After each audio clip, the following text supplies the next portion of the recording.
Okay, welcome to War Room Battleground. Historic day, an explosive day on Capitol Hill. This confirmation hearing of Judge Brown Jackson has turned into a Donnybrook, a brawl between members of the committee. Quite frankly, I've never seen anything like it, but I want to bring in someone who's gone to one of the top law schools in the country, Boris Epshteyn, for his analysis and assessment. Boris, you've sat through a lot of these hearings before, and you were the head of surrogates for Judge Gorsuch for the White House. Have you ever seen anything like this? And let's not just, not what the witness is giving. I'm talking about what's going on between members of the committee and the chairman, Dick Durbin. No, absolutely not. I mean, the gloves are off. This is full heat. And it's exactly what we want to see. This was supposed to be, for Joe Biden, a walk in the park, right? That's what they expected.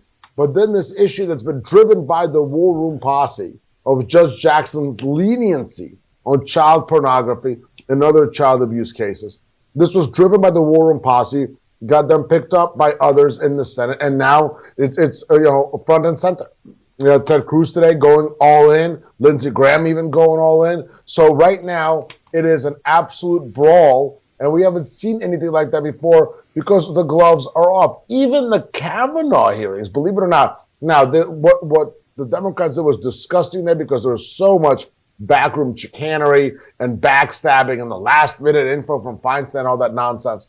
But in terms of just the pure brawl of it, okay, the old school politics of it, going back to the 1800s in some way, we haven't seen anything like this in modern times. That on a Supreme Court nominee. And now the gloves are off. Again, the pressure's on Romney, the pressure's on Collins, on Murkowski, on Ben Sasse about, when you're on the court. And then on the other side, Manchin and Sinema are going to have a major decision. And we know now from the information that's come out last couple of weeks that Senator Sinema is much closer aligned to Republicans. And Manchin has talked about switching parties. So depending on where these two senators end up, it may come down to Romney. And is Romney really going to look as Republican allies? And it's not MAGA at this point. Is he going to look Lindsey Graham in the eye and say, no, I'm going to vote for Judge Jackson and get her over the finish line?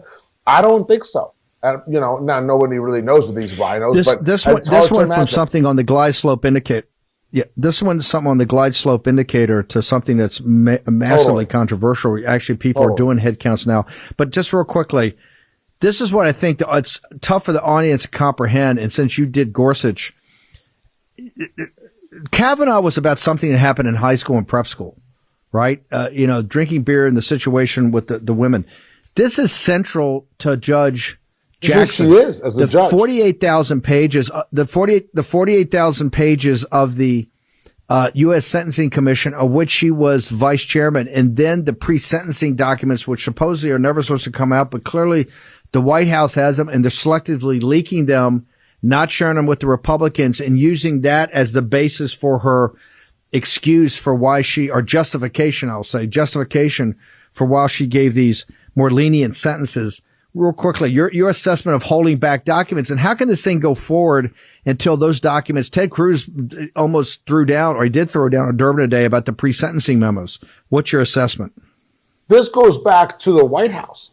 This isn't about Judge Jackson in terms of preparation, in terms of handling. Steve, you and I know that better than most, right, from our experience with Gorsuch, right? When you were the senior strategist, I ran surrogates for that confirmation. It is absolutely the White House that appoints the Sherpa. In this case, they had Doug Jones, totally weak, that appoints the communications team. We had killer people like Steve Chung and others. We had people who you do not mess with, who know communications inside and out. And these people, who do they have? They got Jen Psaki over there. She can't handle herself up at the podium on a basic Friday take out the garbage day, let alone a major confirmation like this that has now become a firestorm. So now the clock actually has to start, at which does the Biden White House at some point say the heat is just too much? Because they are not equipped to handle this. They are not wartime consiglieres to a pathetic, feckless, illegitimate Joe Biden.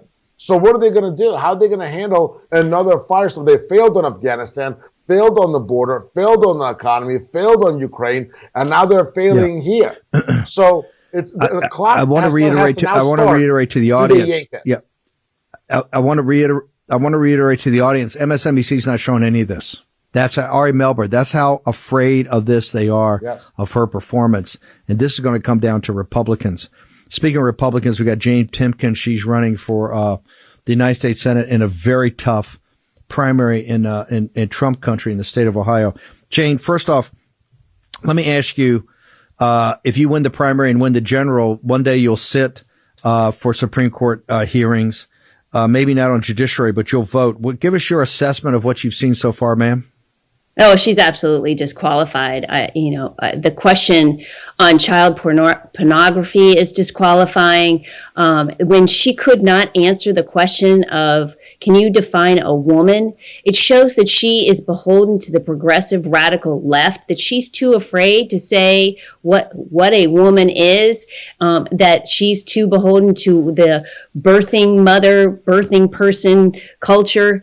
It shows that she's going to take that judicial philosophy to the Supreme Court, and I find her disqualified, especially since she is unable to understand the importance of sentencing child pornographers. She seemed to defend them, and we can't have a justice like that on the Supreme Court. So I would vote no, and I commend the senators on the Judiciary Committee who are bringing this all to light.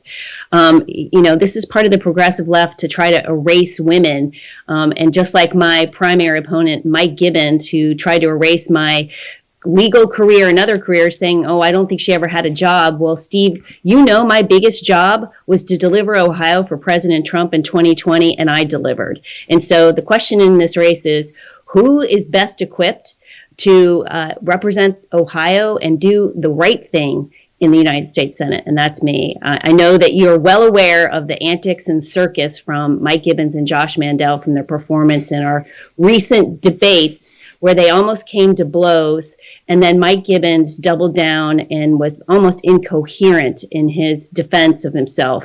He's not ready for prime time, and Josh Mandel just went off on the deep end.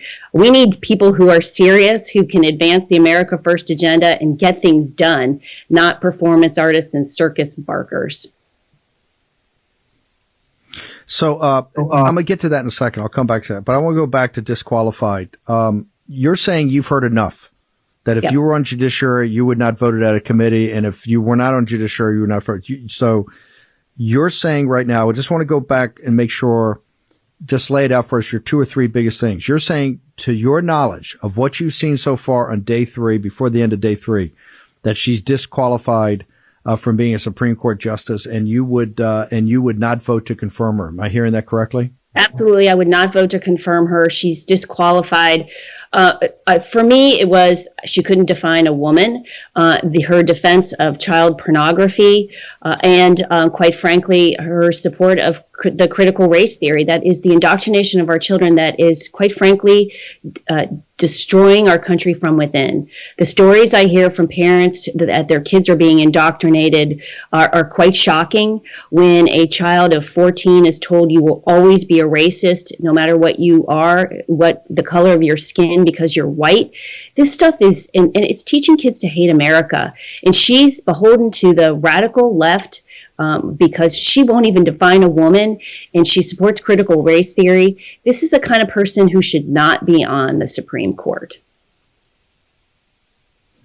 Jane, I want to ask you about process here for a second, because particularly the Trump MAGA, our side of the political equation says, "Oh, you're anti-institution, you're anti-democratic, you guys are neo-fascist," all of this. What do you think about Durbin holding back 48,000 pages of the Sentencing Commission papers, of which Judge Jackson was the vice chairman, and also these pre-sentencing documents, which she keeps relying on to justify the light sentences? Somehow the White House has some part of them being leaked out. Ted Cruz has had this throwdown. What does this tell you about the Democratic Party? And we're trying to have a full vetting and to give Judge Jackson a full opportunity in front of the American people on a global stage to present the best case for herself, ma'am. Well, it's the Democrats' rules for thee and not for me. And they can manipulate the system. We've seen it time and time again where they weaponize agencies, where they've weaponized the Department of Justice to go after parents who are standing up for their children at school boards. This is another example of Democrats rigging the system. The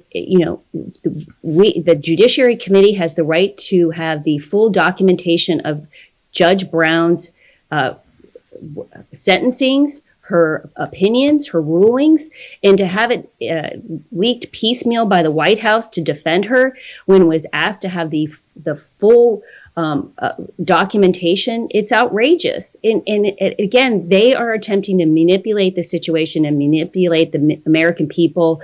She is being nominated for a lifetime appointment to the Supreme Court.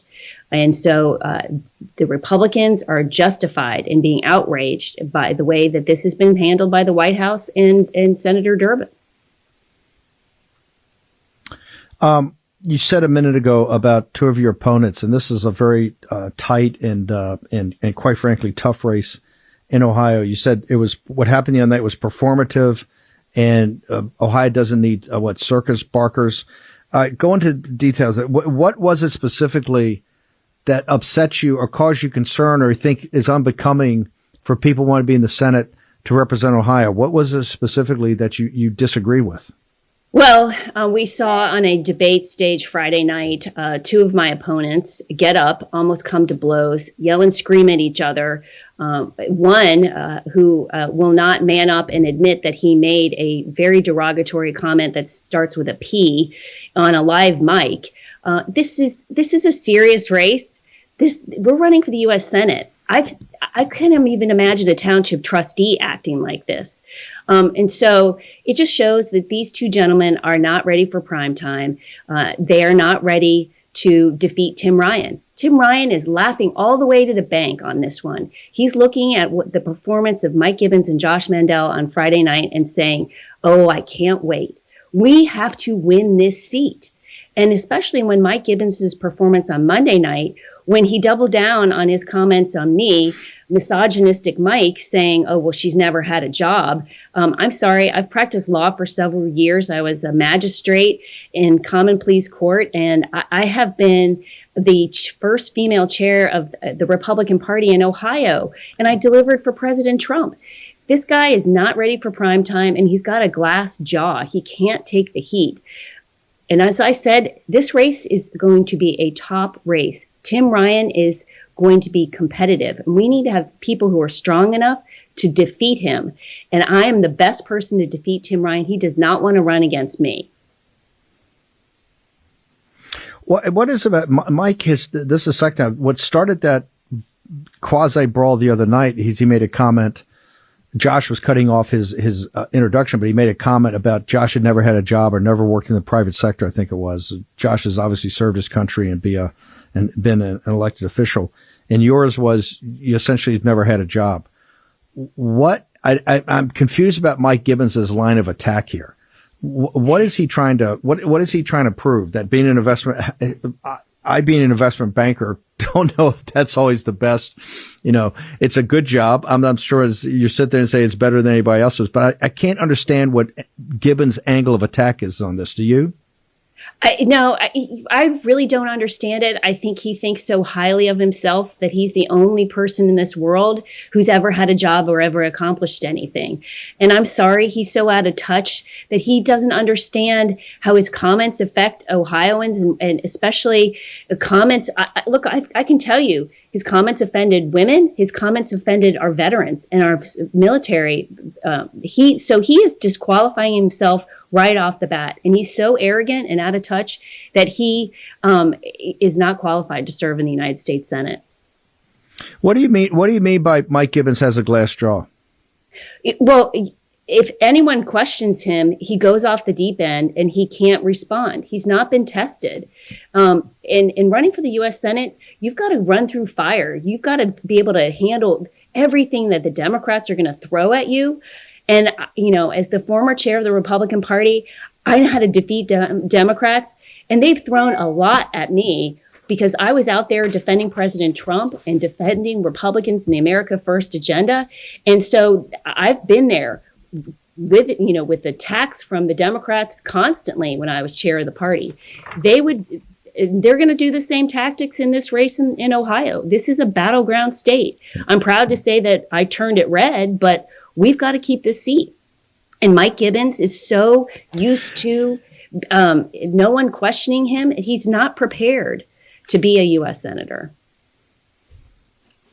Jane, we've run out of time, but I want to have you back on. I've got to talk to you about your position on Ukraine, Portman, all of it, but we work with your team to get you back on here quickly. Absolutely. Because there's other questions the audience want. But Jane, how do people find out more about you and how do they find out more about your campaign?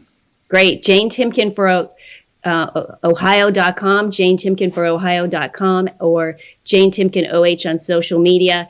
Join this campaign. We're going to win, and I'm the best candidate to beat Tim Ryan. It's all about defeating the Democrats, and we've got to have the right candidates to win. And just to summarize, you would not vote to confirm Judge Brown Jackson, correct? Absolutely not. Okay, nope. Thank you, She's Jane disqualified. Timken. Jane Thanks, Timken, Steve. thank you very much. Okay, we got to talk. Thank you, ma'am. We got battlegrounds all over. That's what this show is about, New Hampshire. And as we've talked to you, and Boris has laid out, this whole thing on redistricting is absolutely central to get the 100-seat majority in the House for the 100 years. And quite frankly, a lot of people have frittered this away. A perfect example of rhinos up in New Hampshire. We're going to have Karoline Leavitt, who's running New Hampshire one in a minute, but I got to bring in from the great Star Network, Aaron Gulbranson. Aaron, walk me through and walk this audience through, because their heads can blow up, of what's going on with the Governor Sununu, which are this is the Bush rhinos. What have they done in New Hampshire that put us behind the 8 ball, sir? Okay, so what we're seeing here is a gigantic missed opportunity for Republicans. First, the Republican legislature passed a plan that would have given Republicans control of one of the congressional districts, which, by the way, they're both in Democrat hands right now. They would have given control to Republicans for at least 10 years. New Hampshire Governor Chris Sununu, in a very timid act, has said no to that. He's going to veto that. He wants to make the seats more purple. But what the effect is, and he unveiled his plan today after he threatened to veto and said he would veto the Republican plan last week. What his plan will likely do is it will keep the New Hampshire 2nd District Democrat, possibly keep the 1st District in play. And what you'll see is if the 1st goes red this time, it'll probably continue being the hot potato it's been for the last 12 years. So it's a very timid mood. It's the opposite of what... Okay, real quickly, we're going to get... Yes. Okay, I want to talk about that. You've got Tennessee actually changed this entire thing. You got Missouri. They had the filibuster. That's still in play. DeSantis is throwing down hard, calling for a special session in Florida. Wisconsin, we just had a decision today. Talk to us about Wisconsin. Wisconsin was a great move. While it doesn't affect the congressional redistricting, what it did do is show the Supreme Court's desire by tossing out the state maps, that it shows that the Supreme Court is willing to toss out maps that are, the legal argument is, do they satisfy the Voting Rights Act by creating more majority-minority districts? What they did in Wisconsin was they created more legislative majority-minority districts, and the court tossed it due to a Republican lawsuit. That's a good news on the legal front, in my non-lawyer opinion, because it shows that as further cases could go to the U.S. Supreme Court, it shows that the U.S. Supreme Court is not afraid of being accused of violating the Voting Rights Act, or they actually have a proper understanding of what that act means. And I agree with you. Is there any, before I let you go, is there anything?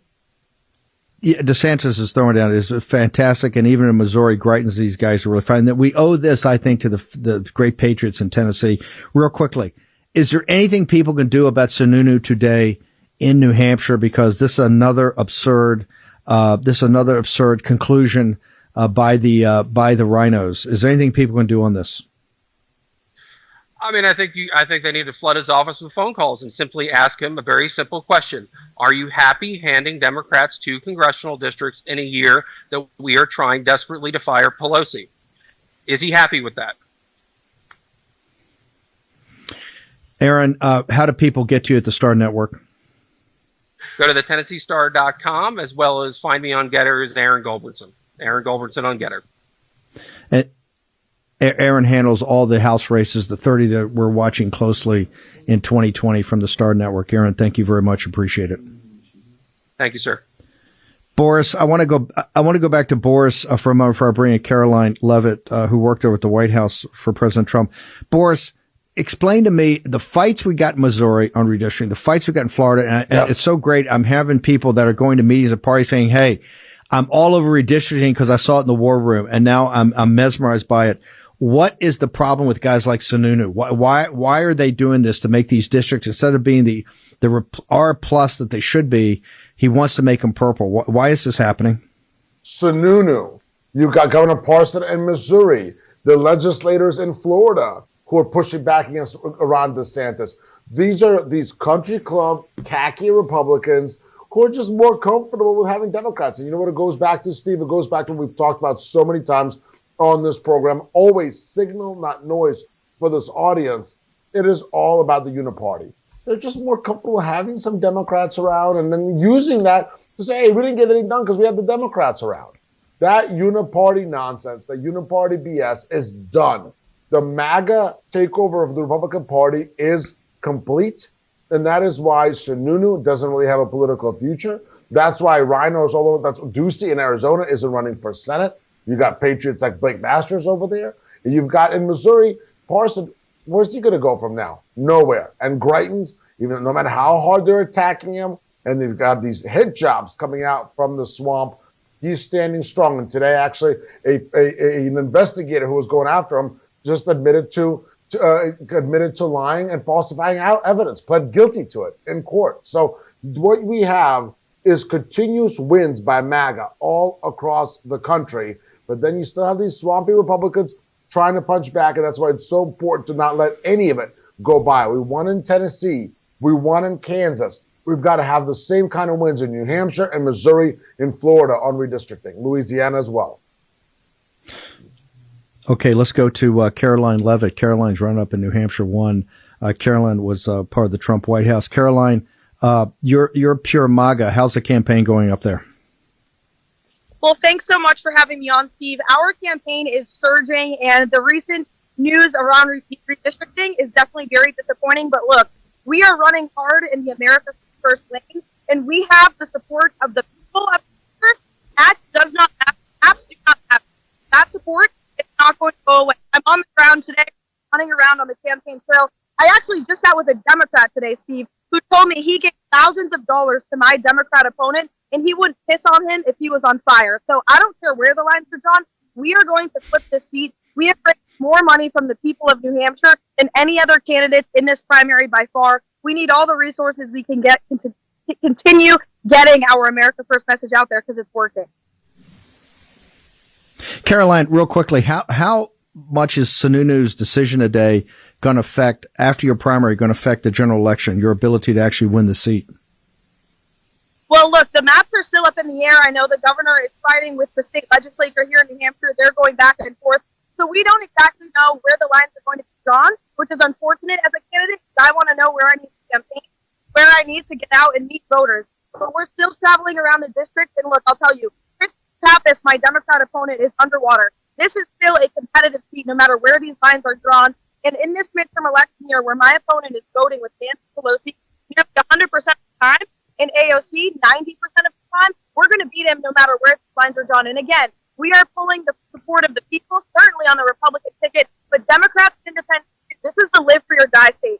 People here value freedom. Our freedoms are being infringed every single day by the federal government and the Democrat Communist Party. So no matter what happens, we're going to flip the seat, but we need the resources necessary because Pelosi doesn't want to let go of this seat. Now she feels like it's going to get easier for her. So the Democrat team is already attacking me every single day. Karoline, how do people find out more about you and more about your fight up there in New Hampshire, the live free or die state? Absolutely. I'm on social media everywhere. K Leavitt, KarolineForCongress.com. That's Karoline with a K. Twitter, Getter, Instagram, Facebook. We need all the support we can get to flip this seat. So I asked Coffee to help me out. I'm the America First grassroots candidate. Karoline, thank you very much. Let's get those up into the chat rooms. All of that. Karoline Leavitt up in New Hampshire won. Boris, we've got about a minute. I got to ask you, we won New Hampshire in 16, as you know. That was a complete, and Chris Kobach proved it. Right? I think we won it in 2020 also. Just your assessment. Karoline Leavitt's up there in New Hampshire won. What can this audience do right now to get the word to Governor Sununu that this is just not satisfactory? You got patriots like Karoline Leavitt. she wins that primary. She's got to have an even shot here. You can't be loading these districts up to be a purple state. It's absolutely absurd. Boris Epshteyn. Karoline's coming in hot. There's no two ways about it. She's definitely coming in hot. Here is the marching orders. Here are the marching orders to the posse, as always. Color within the lines, but do so extremely boldly on New Hampshire.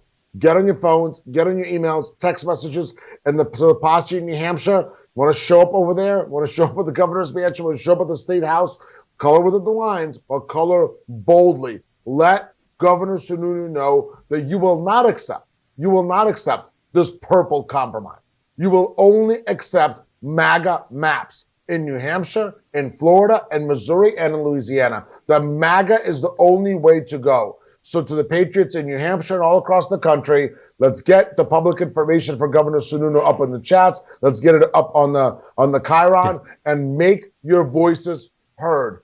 Be loud. Do not take a step back. Act as Democrats do. Let's be true MAGA. Let's go all in. Come in hot. We need MAGA maps. Short break. We got Royce White, Eric Greitens, Sherronna Bishop, a whole jam-packed second half hour, plus analysis from Boris Epshteyn. We'll be back after a short commercial break.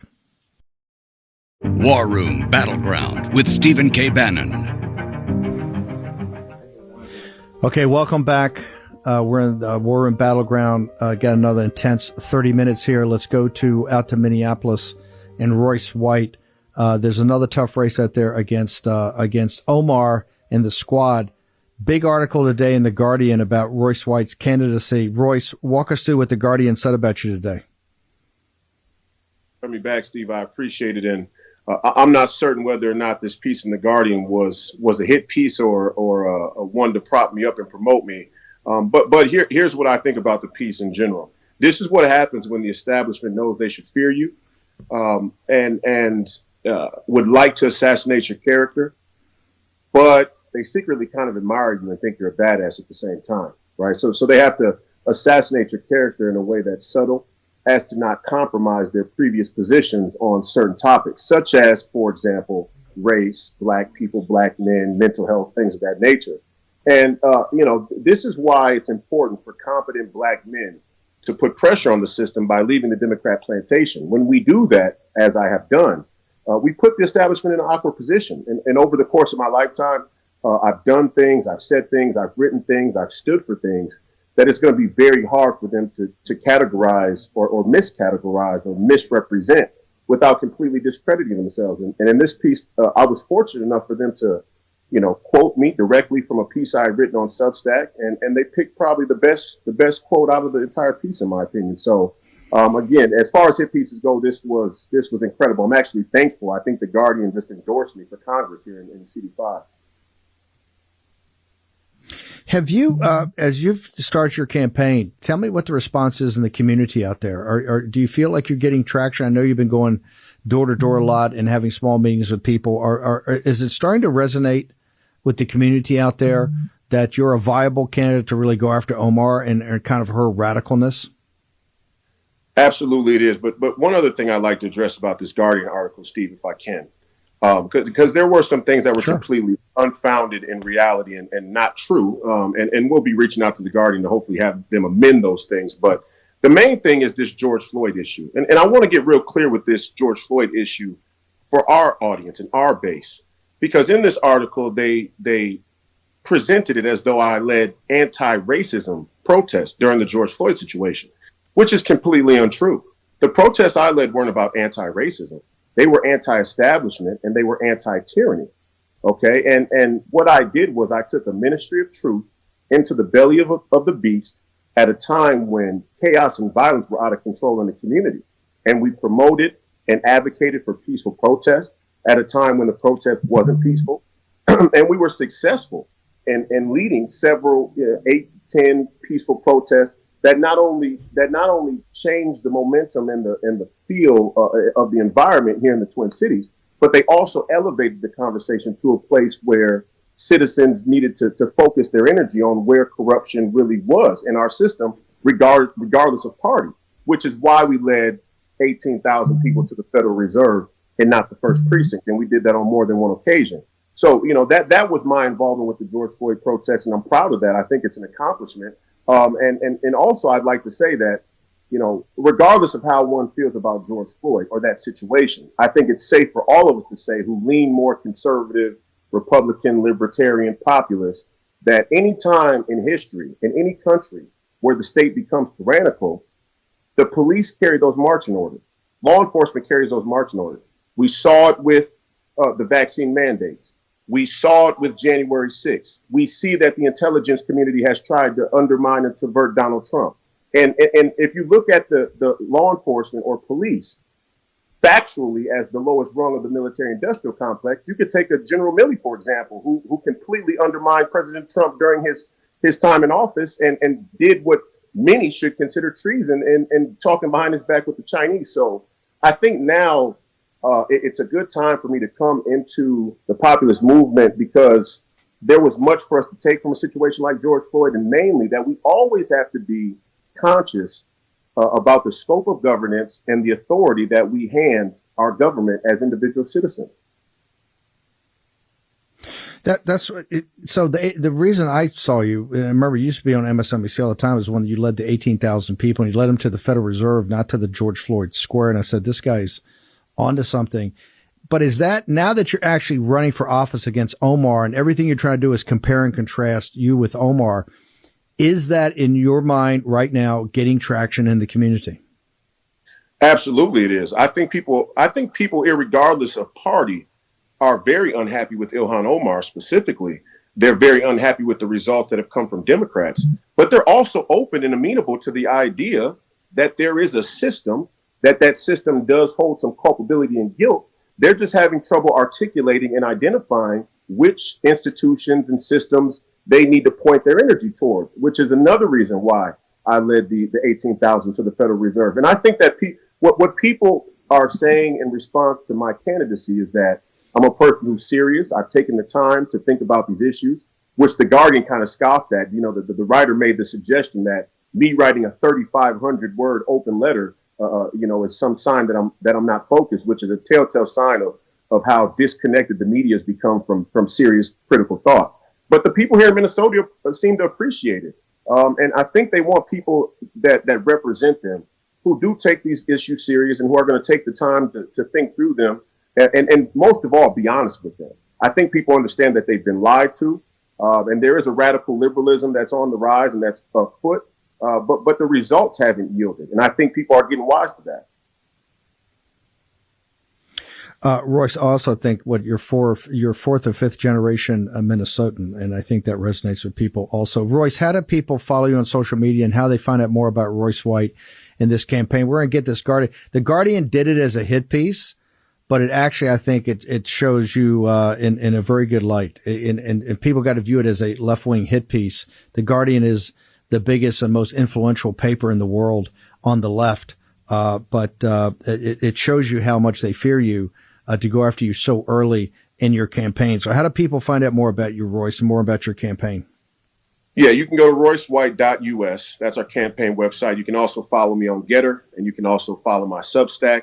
One of the pieces on my Substack was referenced in this Guardian piece. And again, as far as hit pieces go, I was actually kind of flattered and appreciative. This is one of the more forthright and honest representations of me that I've had in the public square, way better than the sports media ever did. So thank you to the Guardian for this. What is really an endorsement, whether they meant it to be a hit piece or not.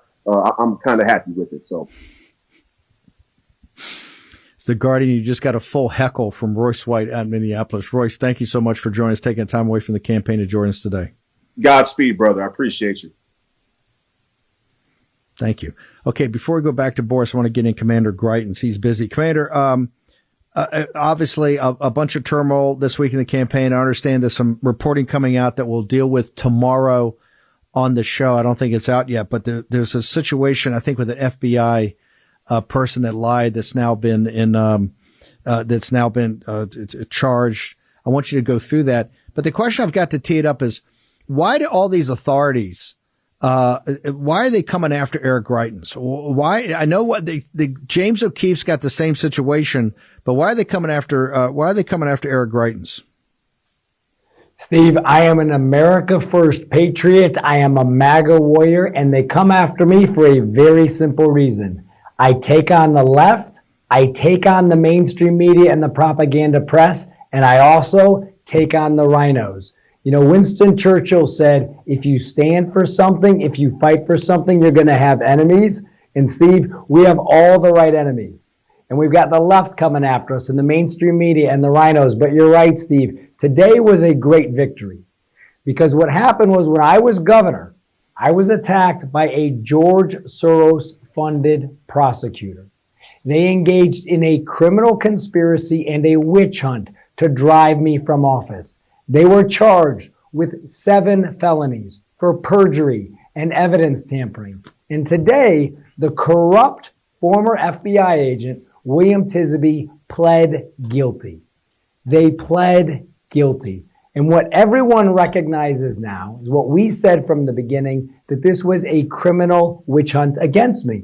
And Steve, your audience has seen this. This is what they do to me. It's what they did to President Trump. It's what they do to patriots like General Flynn. They go after you. They throw the nastiest accusations against people. But at the end of the day, and this was almost 4 years ago, they started this attack. It's important for patriots around the country to remember that eventually truth prevails. And that if we stay the course, we will get them.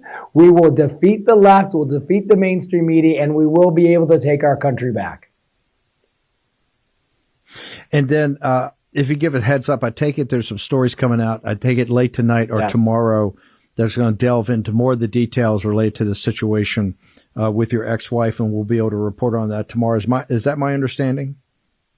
Your understanding is exactly right, Steve. We know that these were DC produced, DC distributed allegations, and all of the details on that are coming out. And we're actually very glad to be able to get the truth out because these are disgusting, false attacks. And very soon, you and actually the whole country is going to see the mask of those lies ripped off and all of these rhinos exposed. And who the participants are. Commander Greitens, how do people find out more about you and your campaign?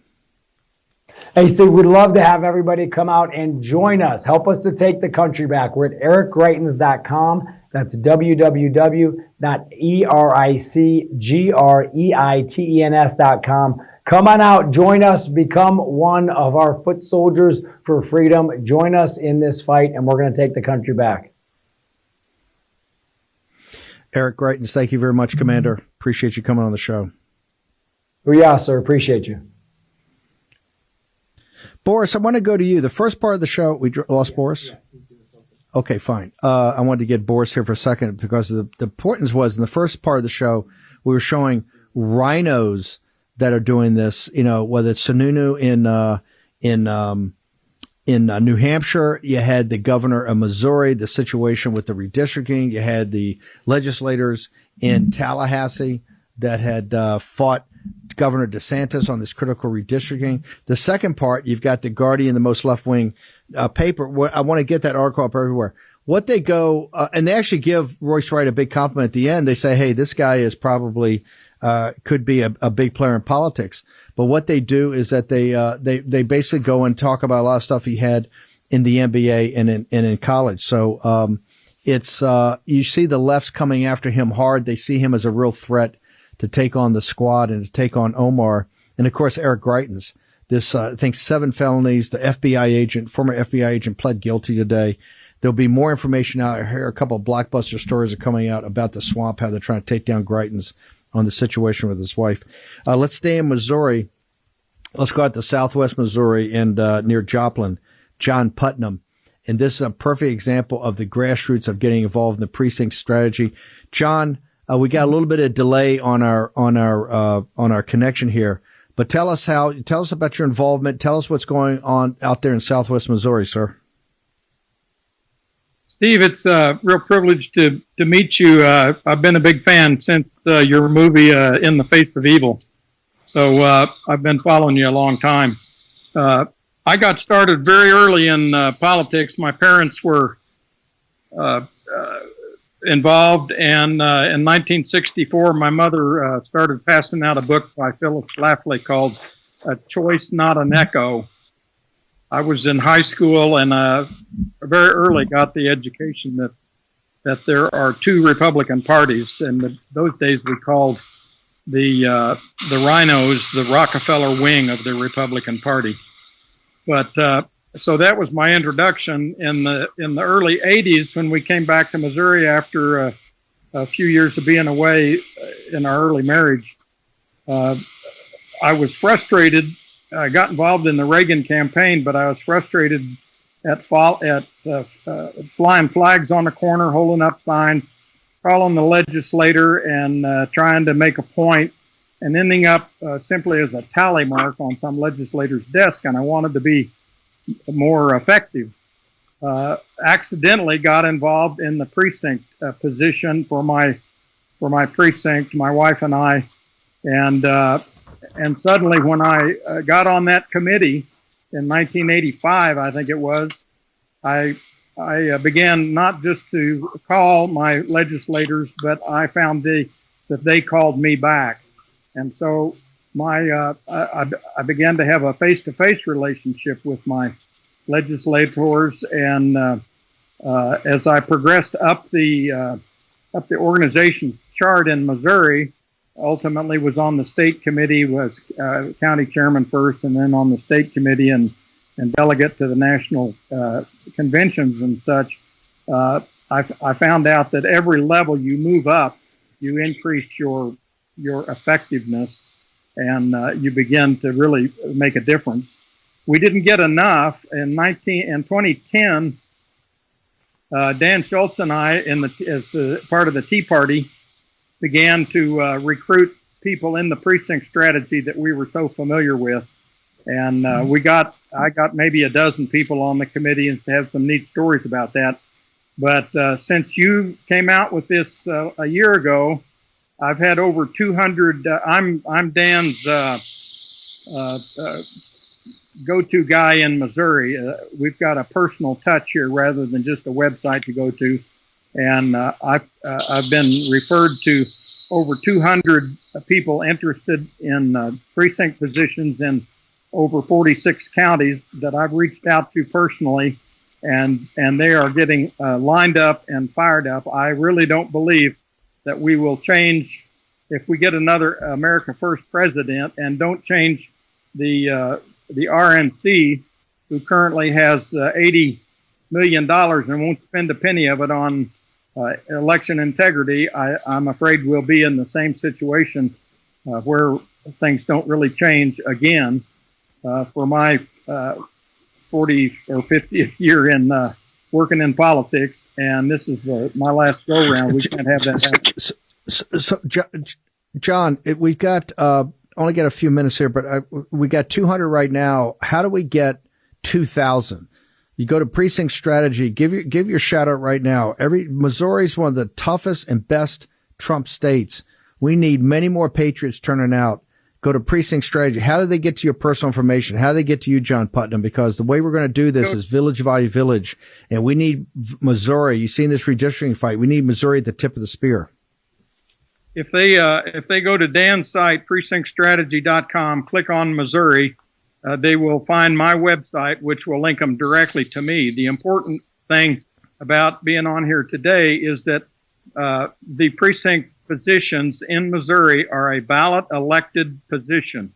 They're on the August ballot in the August primary, and that filing window has to be several months ahead of August, so the clerks can get it on the ballot, and it's open right now until next Tuesday, March 29th.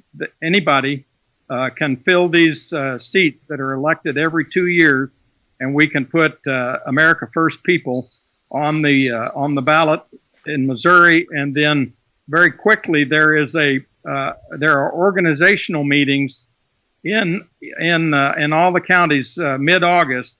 And we've got to make these new people effective very rapidly with personal contact. I pray that every state would have a coach that could help people become effective quickly, because those elections last for 2 years, and if we don't get America First people in August in those meetings, then we're in the same shape we've been in. The 29th is a cutoff. You need people to go to precinct strategy right now and put their names in so they get on the ballot. Is that what you're telling me?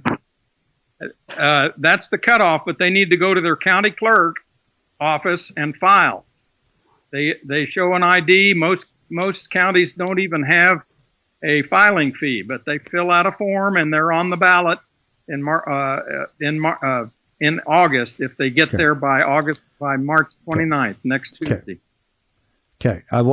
We'll send everybody to the site. Go to precinctstrategy.com. John Putnam out near Joplin, Missouri, in Southwest Missouri. Thank you, and thank you for the kind regards to my first movie, In the Face of Evil. Love you, brother. Love you too, man. Okay. Do we have Sherronna? Sherronna, we got about 90 seconds. Sherronna Bishop, are you still with me? I'm here. Sherronna, Yes. we had 1 million downloads. We had 1 million downloads in the tech thing. You got about a minute. Give us an update on what's happening in this legislation. What's happening out in Colorado, ma'am? Well, 153 is finally being debated today with the Senate and the Senate's. And, yesterday there was a great turnout of citizens who came to deliver citizens petitions stating that we do not want this bill, the grievances that we're expressing, the overreach, the constant narcissism of our elected officials in Colorado, that we're done with it. We've had enough. And so right now they will be debating it. They will pass it, Mr. Bannon. It will go through because we have a Democrat trifecta. After that happens, of course, we'll have to push back through the courts. It's unconstitutional on so many levels. But what I'm really happy about is that it is bringing attention and awareness to the other states now that they need to get activated now, because this bill is coming for you as well. We can fight it in Colorado. We'll do what we've always done. But for all of you out there, you need to know this bill is coming, and it will take away your local control, your clerk and recorder's ability to properly handle your local elections. You will never have your election again. Sherronna, thank you very much. Look forward to having you back on later in the week. Boris, you got 15 seconds. Give us your social media, Boris, so people can hit your site. On BorisCP.com, at BorisCP on Getter, at BorisCP on Twitter, at Boris on Truth Social, Boris_Epshteyn, the hottest on the gram. Stay strong. God bless. See you tomorrow. See you tomorrow at 10 o'clock. Explosive.